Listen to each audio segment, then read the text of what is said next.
Hi friends, అందరికీ ఆత్మ నమస్తే అండి. సో ఈరోజు వచ్చేసి ఏంటంటే 2025లో మోస్ట్ పవర్ఫుల్ సిగ్నల్స్ గురించి అండి చెప్తున్నాను. అవి మీ లైఫ్లో మ్యాజికల్ని సృష్టిస్తాయి. సో ఆ పవర్ఫుల్ సిగ్నల్స్ని యూజ్ చేసుకోండి ఫ్రెండ్స్. అవేంటంటే ఒకటి మనీ సిగ్లీ, ఒకటి గుడ్ లక్ సిగ్లీ అండి. సో మనీ సిగ్లీ వచ్చేసి అని ఇలా ఉంటుందంటే ఇలా ఉంటుందండి. ఇలా స్టార్ట్ చేసి ఇలా ఎండ్ చేయాలండి. ఇలా ఎండ్ చేయాలి. గ్రీన్ పెన్ కానీ రెడ్ పెన్ కానీ యూజ్ చేయండి. ఇది వచ్చేసి మన సిగ్లీ అండి. ఇది వచ్చేసి గుడ్ లక్ సిగ్లీ అండి.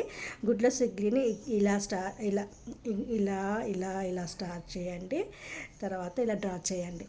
ఇది పీస్ ఆఫ్ పేపర్ మీద డ్రా చేసేసుకొని మీ యొక్క ఇంటెన్షన్ ఇచ్చేసుకొని బర్న్ చేసి యూనివర్స్కి బ్లో చేయండి దీన్ని. తర్వాత మర్చిపోండి, రెడ్ పెన్ కానీ గ్రీన్ పెన్నే యూజ్ చేయాలి రెండింటికి. సో బర్న్ చేసేసి మర్చిపోండి. ఇంకా మీకు గుడ్ లక్ అనేది ఫ్లో అవుతూనే ఉంటుంది. ఇది గాలిలో కానీ మీ హ్యాండ్ పైన కానీ ప్రతిరోజు డ్రా చేసుకోండి ఫ్రెండ్స్. అద్భుతమైన రిజల్ట్స్ అనేది కంపల్సరీ చూస్తారు. ఓకేనా ఫ్రెండ్స్, చేసి చూడండి. నా ఛానల్ని లైక్, షేర్, సబ్స్క్రైబ్ చేసుకోండి. Thank you all.